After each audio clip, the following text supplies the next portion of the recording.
Langkah keempat. Nah, ini yang paling penting nih, langkah keempat. Dalam menulis laporan, Anda gunakan metode ilmiah seperti ini. Ya, dalam menulis substansinya, dalam merangkai substansinya, Anda pakai metode ilmiah seperti ini. Pakai pola normal boleh, pakai pola inovasi juga boleh. Kalau pola normal, problem identification-nya Anda sudah tahu di depan. Ya, kemudian terdiri dari apa? Problem statement, ya, pernyataan masalah di dalam latar belakang apa. Kemudian kebutuhannya apa dalam identifikasi. Kemudian solusinya apa, ya, dalam latar belakang. Kemudian teorinya gimana? Conceptual framework-nya gimana dalam bab 2. Kemudian konsep dan hipotetiknya gimana dalam bab 2. Kemudian variabel data, variabel dan indikator datanya di mana dalam bab 3. Bab 3 metodologi analisis, ya. Kemudian raw datanya bagaimana dalam bab 3. Data processing-nya bagaimana caranya dalam bab 3. Data cleansing-nya gimana dalam bab 3. Data analisisnya gimana dalam bab 3. Kalau ada model dan algoritma, kalau ada nggak apa-apa. Kalau nggak ada nggak apa-apa. Kemudian data produknya gimana, data hasil analisisnya gimana dalam bab 4. Hasil dan pembahasan. Kemudian communicate report, mengkomunikasikan laporan dan visualisasinya di mana dalam bab 4. Hasil dan pembahasan.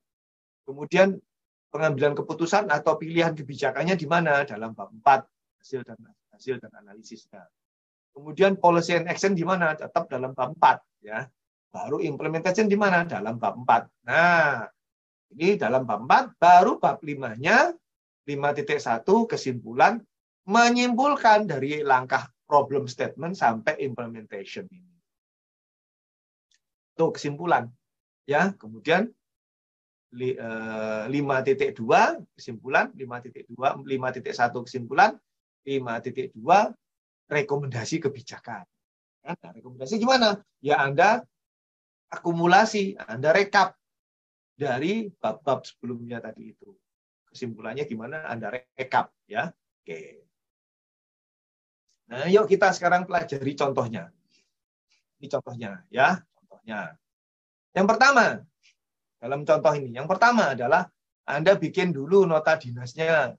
Ya, Anda bikin dulu nota dinasnya. Nota dinas yang menyatakan bahwa Anda telah memenuhi atau telah selesai melakukan kegiatan evaluasi dan menyusun laporan kegiatan evaluasi. Anda bikin laporannya dulu. Anda bikin nota dinas atau memorandumnya dulu. Ya. Nah, dalam nota dinas atau memorandum tersebut Anda bisa beri lampiran berupa apa? Anda lampirkan berupa apa? SKP terkait. Nah, SKP atau undangan atau disposisi atau surat keputusan atau surat tugas, ya. Atau screen capture dari email atau dari WA pimpinan Anda kepada Anda juga bisa. Ya. Jadi yang pertama adalah buat nota dinas atau memorandum Anda sebagai pengantar hasil kerja bahwa Anda telah melakukan kegiatan evaluasi dan menyusun laporan kegiatan evaluasi. Ya, kemudian dilampiri dengan SKP terkait atau undangan atau disposisi atau screen capture dari WA atau email dari pimpinan Anda atau surat tugas atau surat keputusan yang di dalamnya ada nama Anda yang ditandatangani oleh pimpinan agar Anda mengerjakan kegiatan evaluasi. Oke ya? Jelas ya itu ya? Oke. Nah, kemudian bukti fisiknya diisi sekarang. Ya, judul, nama penulis, ya, untuk laporan kegiatan perencanaan. Untuk laporan kegiatan perencanaan, Anda boleh nama penulis diisi maksimal 4 orang. Syaratnya apa? syaratnya harus ada surat tugas. Ya. Jadi nama penulis dapat diisi atau dikerjakan oleh maksimal 4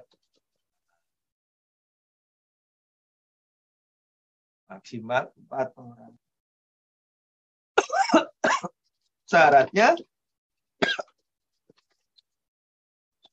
surat tugas. Kedua SK.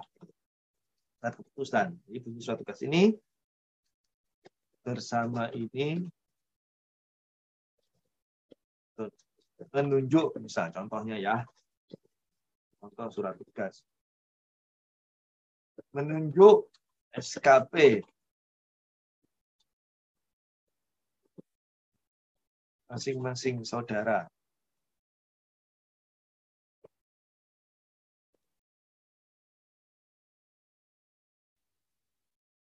Masing-masing saudara, saudari di bawah ini, maka saya menugaskan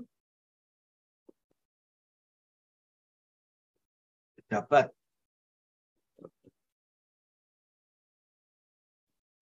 ini untuk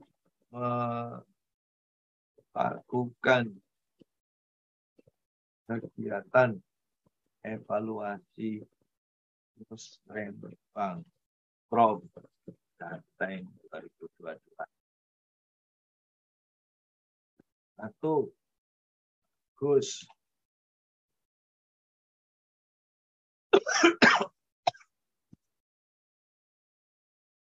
Gus ya. Pangkat ruang, pangkat golongan ruang, pembina tingkat 1, 4 D DFP Madya 2 B pangkat golongan ruang Nata Muda 3 C DFP Muda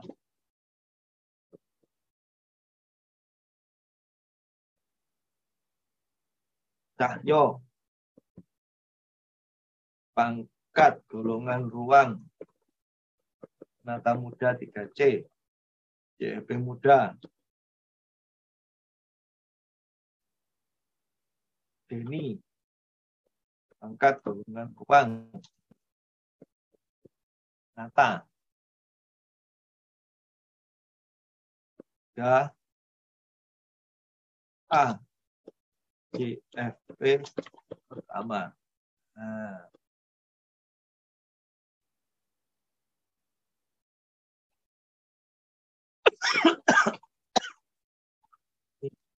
dengan ketentuan ya. Melakukan pembagian kerja berdasarkan kesepakatan masing-masing anggota tim, menyusun laporan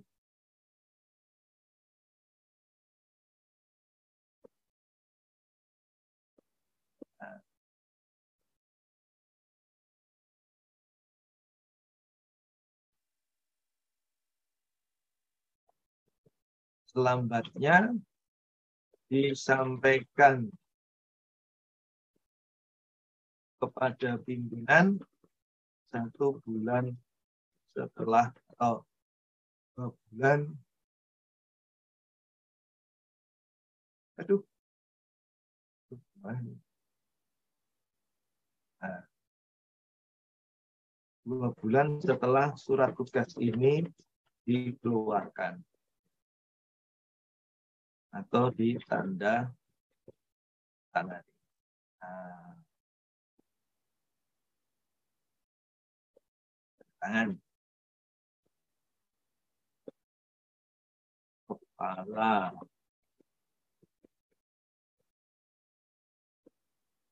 dinas otonomi daerah. Nah, misalkan begini. Nah, ini contoh surat tugas. Nah, jadi nanti silakan dibagi tugas ini. Ya, nah ini berempat tulisnya. Jadi di sini untuk melaksanakan kegiatan di sini membuat menyusun laporan. Ya. Nah,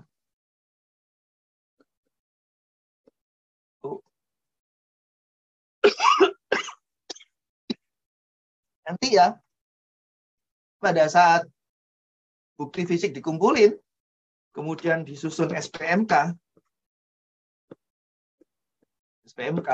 maka ini angka kreditnya 2,55. Persis. Ya. Pada saat surat pernyataan melakukan kegiatan dengan produk yang sama persis, maka angka kreditnya bisa berbeda. Ini bisa 7,8. Ya. Ini bisa 7,8. Ini bisa 6,2. Ya. Kenapa? Kalau ini kan E41 tadi itu. Nah, ini gabungan beberapa butir angka kredit. Ini sama. Gabungan butir angka kredit. Ya, paham ya?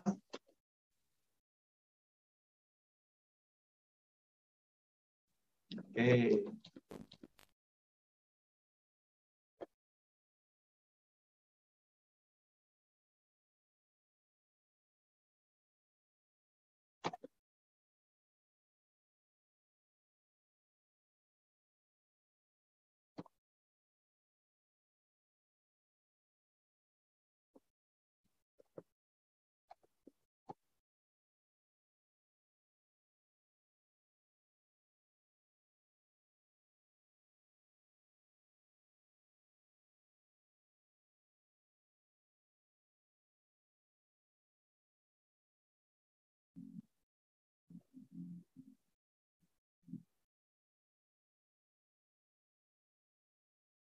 Oke, lanjut. Nah, sekarang kita isi bukti fisiknya ya. Kita isi, laporannya kita bikin. Yang pertama adalah tadi itu ya, sudah daftar isi, sudah kata pengantar, kalau perlu dibikin ya. Bagian 1 atau bab 1 pendahuluan. Bab 1 pendahuluan. Isinya apa? Latar belakang. Kesetaraan angka kreditnya untuk JP pertama sama muda 0,1. Perumusan masalah. Ya, perumusan masalah. Kesetaraan angka kreditnya. Nih, merumuskan permasalahan ya. Ini kalau teman-teman baca nih di depan. Ya. Nah, ini toh.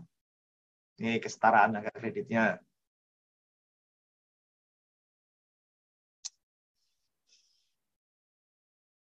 Nih, identifikasi masalah, merumuskan masalah, ya, identifikasi masalah dan merumuskan masalah, ya. Itu untuk penyetaraan disetarakan dengan ini latar belakang dan perumusan masalah. Oke.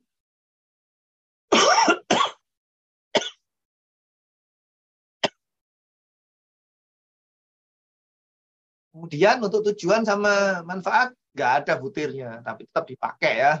Meskipun nggak ada, tetap dipakai ini. Oke. Mana cara bikinnya? Nah, ini cara bikinnya. Ya.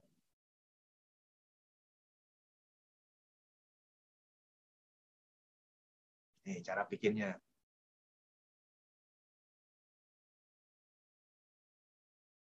Nah, ini contohnya ya.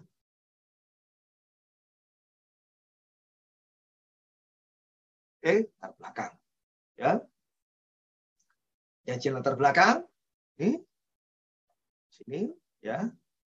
Kemudian identifikasi masalah. Ya, tulis. Nggak usah panjang-panjang. Cukup satu paragraf. Ya, nggak usah panjang-panjang, cukup satu paragraf. Identifikasi masalah juga begitu. Ya, cukup satu paragraf. Ya. Tujuan cukup satu paragraf. Ya. Kemudian manfaat juga cukup satu paragraf. Oke. Nah, saat Anda berada di lokasi aksi, yaitu di ruang rapat, di lapangan atau di forum seminar, selalu Anda mencatat dan merekam berjalannya diskusi dan melakukan observasi ya. Catat siapa yang ngomong, judul yang diomongkan, judul atau topik yang diomongkan, detail yang diomongkan, kapan dia ngomong, di mana dia ngomong. Lalu tuangkan omongan tadi itu ke dalam narasi. Ya. Kemudian bab 2. Bab 2 kerangka pemikiran ya, studi pustaka.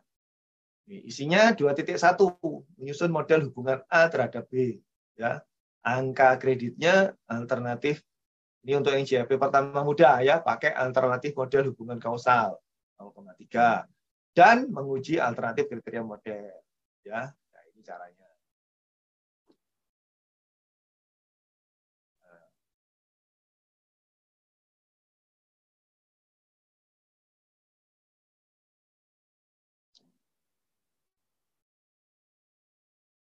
Nah, ini ya. Anda bikin konsep penelitian, konsep kajian, tinjauan pustaka, ya. Ya, Anda tulis di sini. Jangan lupa footnote, footnote. Setiap rujukan wajib Anda klaim sebagai punya orang lain. Ya, footnote.